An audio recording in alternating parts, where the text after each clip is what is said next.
is Weekend Calling with Claire Kerr on N Live Radio with another of my Legends interviews in association with the Retro Charts.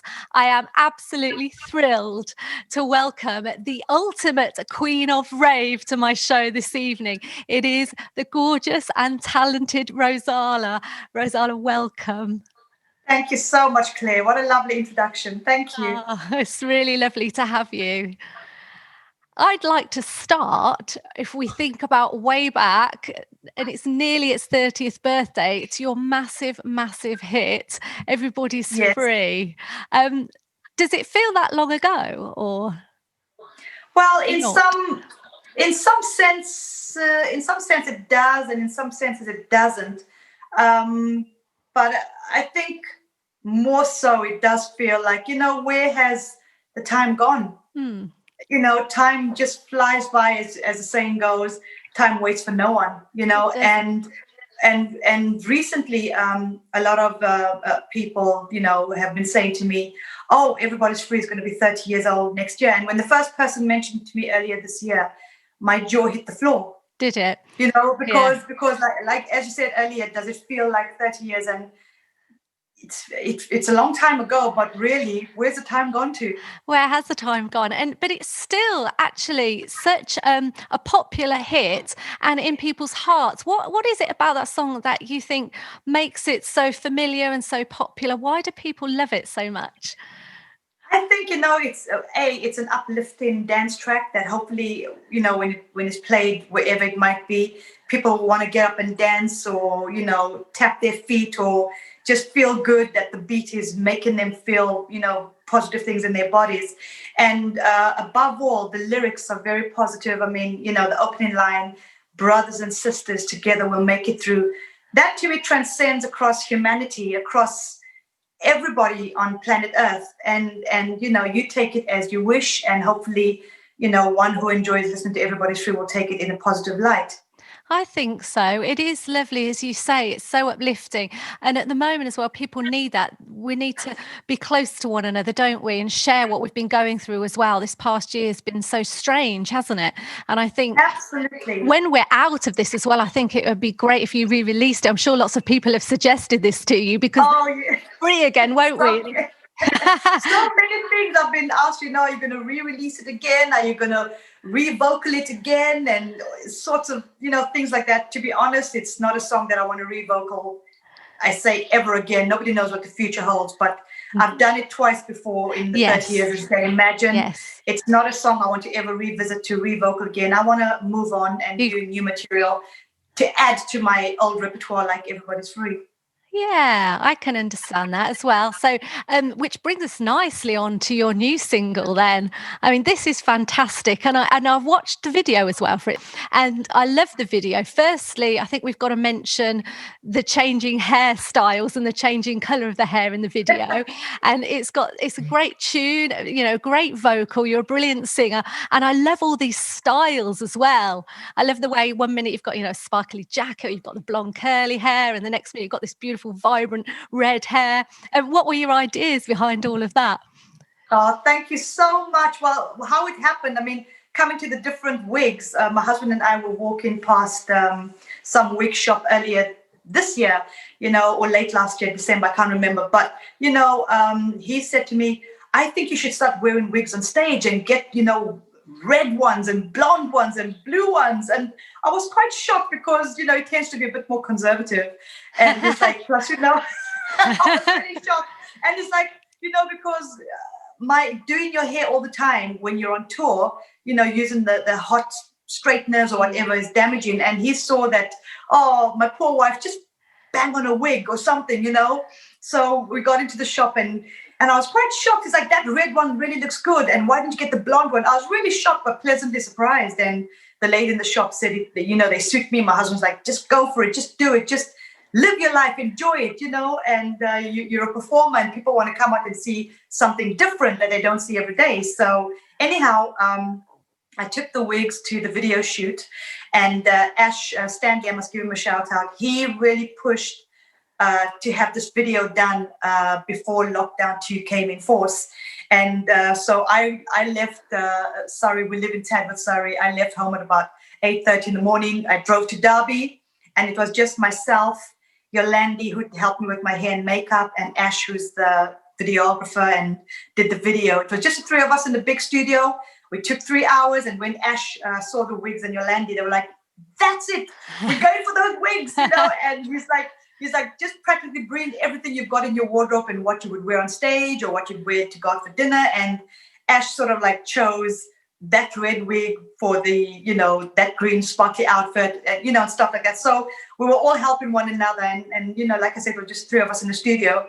And in fact, something interesting also happened. Ash had his iPhone and he's like taking pictures of me on his iPhone, and he's like, "Turn that way, turn this way, look at me straight." And the picture that is on the cover, I Feel It Slipping Away, was actually taken on the day of the video shoot on Ash's iPhone. So we decided that's the one. Yeah. Perfect. Well, it's a very striking image, and it just goes to show then, doesn't that, iPhones, they have very good cameras in them these days. Absolutely. And we were like, yes, that's it. We sent it to Gary at Energize. Perfect. And he's like, yep, that's the one. That's the one. And that's how all that came about. Yeah. It's a gorgeous image. It's excellent. And the song as well. I love the song. So tell me what the song's meant to represent. Well, first and foremost, I must tell you the song was, which I didn't realize, Gary just told me recently, was written by, I say songwriting royalty, Lamont Dozier, who used to write for the Motown artists back in the 60s, the 70s, Diana Ross, Smokey Robinson, Stevie Wonder. So you're in good company then. I know, Lamont Dozier. And I thought, wow, when I look him up, and I think he's nearly 89. Wow. And one of the things he did just recently, because he's a little bit poorly, apparently he heard the version of Slipping Away that I did. Mm-hmm. It was never released as a single. It was just done as a demo. So I guess you could say from, the 60s, it's been waiting for me to sing it. All that time. It's been waiting for your vocal. Wow. Exactly. How lovely. He heard it, and he sent a message to the Energized team and myself saying he feels so blessed that we chose this song, and he loves it. And that really touched me. That's lovely. It is perfect for you, isn't it? I thought so. When I heard it, Gary said, "Look, there's this demo that's come up, and I really think it's got your stamp on it. Just go in the studio and do it." And I love the track. I loved what I heard. And Claire, whenever I listen to demos, even though sometimes they might not sound so great, I try and look at the skeleton or something that'll jump out to me, that I'll be able to grasp vocally, because I know everyone's voice is unique. And, when you sing a song, the song can change from what it sounds like on the demo to what that artist might bring to it. Sure. Yeah. And so you just find something you can imagine then what it would be like with your singing. Yeah. And then, of course, I also imagine that, the producers and the mixers that we're working with are they're like magicians. They hear things that I couldn't hear. And then, when it's brought down to the finishing table, I'm like, wow, the song's gone from number 1 to number 100, and it's brilliant. It's been doing it. That's really good. I like all the dancing as well with the arms, and you kind of got that vibe going on, that kind of Motown vibe, actually, I suppose, as well. That's there too, isn't it? Now that you know that it was written by Holland Dozier. Yes. Yeah, I get it now. Yeah, I can see that. That's really good. Do you sing every day to kind of keep your pipes in order? How do you stay vocally fit? Well, actually, I haven't really been singing at home to keep my vocals warmed up or do any vocal exercises. I think I've used this period, Claire, as just to rest my voice, because I was doing so many shows last year, which was amazing. But towards the end of last year, I started feeling like my voice was getting tired and a little bit hoarse, and I needed more time to rest. Although, I make it a point to warm up before I go on stage. It's like, you can't just take a sprint without warming up. You'll hurt yourself. So I try and do that all the time. But when you're doing it night after night, your voice does get tired. So I've used it just to rest my voice completely. And here and there I have sung. I've done, performances for charity, like to raise money for the NHS, to raise money for child bereavement and stuff like that. But I have to say I do that to help in any way I can for a charity that's important. But it's no fun singing in an office as I'm doing now, and the music is playing, and you've got nothing to feed off, just you Yeah. and the camera. And Yeah. so, and the sound is just strange. I Yeah, found you it need the difficult. live connection, don't you? I suppose it's that energy that you get from the audience and you feel it back and you're Yeah, all sharing that. It's that shared experience, isn't it?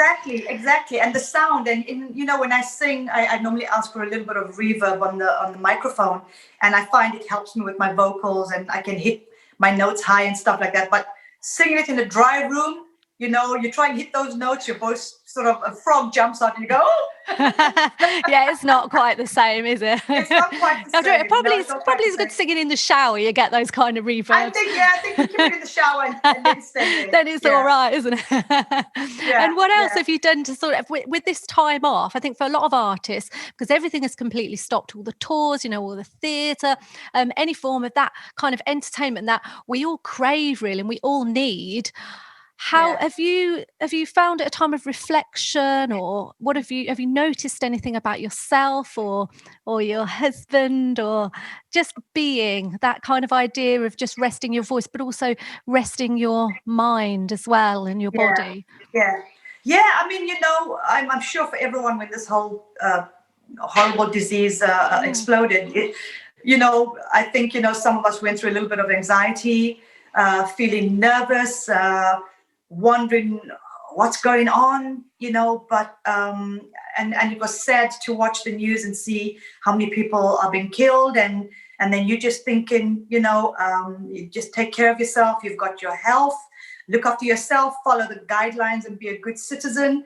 And then, my husband and I moved out into the country, not strictly the country, but I could jump in my car and be 2 minutes drive into the country, and I can walk out of our property and cross the road and be in woodland, which is all new to me. And and it was stunning. So I love taking my walks, and I took up running. I'm not a runner at all. Oh, really? Yeah. Yeah. So I took up running, and if I get out of breath, I start walking. But that's been wonderful and really therapeutic. It's good for the soul, isn't it? That exercise releases all those Absolutely. endorphins, and it gives you more energy, I suppose, doesn't it? To do It does. And stuff. it's helpful when you're going through times of anxiety and uncertainty, and you're thinking, well, you can take control of, telling yourself, take a walk, take a run, even just walk around the block, and just that 10 minutes of walking or however long you want to, really does help the mind, body, and soul. Reboot you. And talking about mind, body, and soul, didn't you train as a beauty therapist, sort of in between being a pop star? I did. This was sometime in the 90s. And the reason for that is, I loved when I go into beauty salons and I came out feeling so mentally relaxed because of a lovely body massage I either had or a facial. And I loved that feeling. And also, the girl bands and the boy bands were happening. So I was lucky if I got 1 or 2 club dates in a month. And that's coming from doing anywhere between 5 to 7 dates in a week. Yes, and that must have been a massive change. It was scary. And I thought this, my career's over, and my husband's like, well, why don't you take up a beauty therapy course in the meantime, whilst you're still, throwing mud wherever to get your career still going. And that's how I took up beauty therapy, because I enjoyed that. So I'm a qualified beauty therapist. That's amazing. And, yeah. And what I did is, I got some part-time jobs just, to learn how to work with real people out on the street, I really did enjoy that. And then the music started picking up again for me. It must have been strange if you had fans come in. Did you ever? Yeah. You must have been in that situation. A huge star. I was. And it must have been funny for them if you're meant to be relaxing. I think that'd make their heart rate soar if they were like, "Oh, Rozalla, come be my massage." I know. I mean, when I went into these salons where I worked part time, I left Rozalla the singer outside because I didn't want to go in with that mindset. I was, Rozalla the therapist. And there were a few that recognized me and sort of freaked out, like, we know your song, Everybody's Free. What are you doing working as a therapist? You should be on stage. And I'm going, no, this is something that I also want to do. And I want to learn how to, work with the public instead of, the students we were given when we were training. And so I did it for me. It was beneficial for me and I enjoyed it. But yeah, I had a few I had a few fans that freaked out. Yeah. I bet. It's a good job you didn't have that red wig on, isn't it? Because then I know. Then it would be worse. Then it would have been worse. Oh my gosh. So if we go to sort of back in the height of your fame, you got to support Michael Jackson, didn't you, on his Dangerous tour? Now, what was that like? Were you terrified about going on stage, or? Well, I was, and when I was, because Michael Jackson chose me personally, because I just signed to Sony, the label he was on with at that time, and Everybody's Free, Are You Ready to Fly, and Faith in the Power of Love were massive across Europe for me, and Yeah. Michael asked for a dance artist that was doing well across Europe, and they sent several other videos and songs to him, and mine was included in that.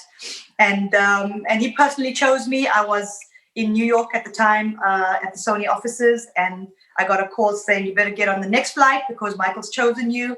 You need to come back and start rehearsals ASAP. And I mean, my jaw hit the floor. I should imagine. I was so shocked. Yeah. I was so shocked because in school I grew up loving the Jackson 5 and then the Jacksons, and then Michael branched out to become a solo artist, and it was Michael Jackson. So nowhere in my lifetime did I ever think that I would be supporting the biggest star on planet Earth at that time, Michael Jackson. So amazing. Yeah, surreal. And when just before you stepped out onto the stage, what was going through your mind, like say on the first night of the tour? Oh, it was. I was so nervous because you must remember I'm coming from the club scene, and I'm performing to 500 people or 1,000 people, and all of a sudden I'm going to sing in front of 75,000. 75,000. Yeah. It wow. was just surreal. I mean, I used to get so nervous, but the reaction from the fans in the audience, because I guess Everybody's Free, Faith, Ready to Fly was such big hits. Yeah. The reaction was phenomenal. That when I got the opportunity to meet Michael, he even mentioned when I was on stage and he'd be driving into the stadium to come on stage after me.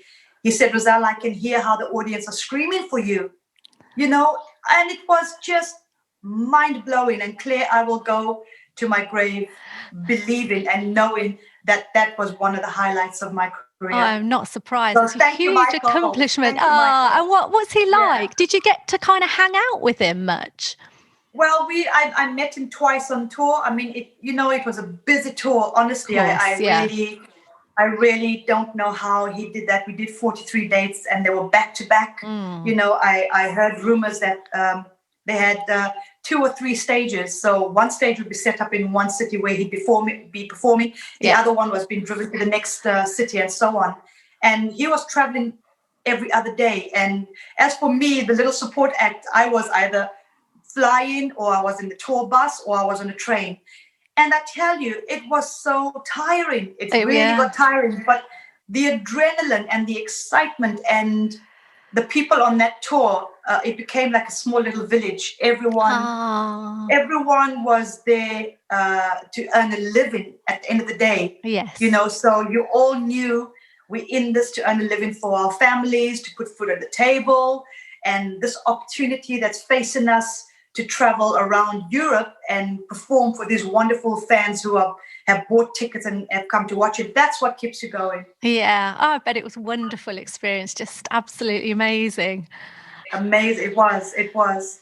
And what do you think you're going to do next year? Have you got plans to do some tours? I mean, when everything, hopefully things will open up again and we can get music back on the map again. Have you got plans to be doing some kind of gigs and playing your new music?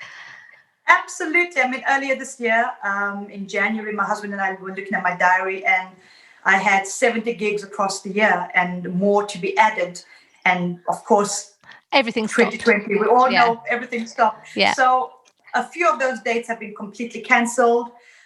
Some of them have been moved to 2021 starting March. But then I noticed even the March, April ones are beginning to be moved further down into the year.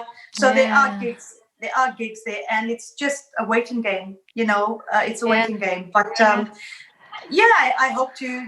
That'll pick up for all of us because that's where we earn our living.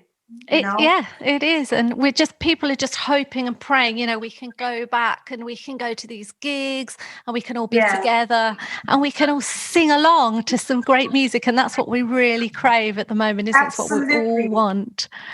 So I'm very excited about this new single then. So this was released on Monday. Yes, it was. Fantastic. Well, I'm going to play it in a moment. And I just want to say you're such a beautiful person on the inside and out. And it's been so lovely to talk to you. You've got this really positive energy. And and just, this. And so are you. And so are thank you so much. It's beautiful inside and out. Thank you. Bless you. It's been an absolute honour and a privilege to chat with you today. And I wish you all the very best of luck with your single and with all the music as well that you release in the future. A true legend, Queen of Rave. I received that, Claire. Thank you so much. Thank you so much. And, may I also take this opportunity to say thank you so much for your support. It's people like yourselves that help keep my profile, and therefore, hopefully someone will spot me and go, let's book her for a gig or something. It all works together in unison. Definitely. All the very best. Thank you, Claire, and Merry Christmas. Oh, Merry Christmas. Yeah, have a wonderful one, won't you? Thank you so much. Thank you so much.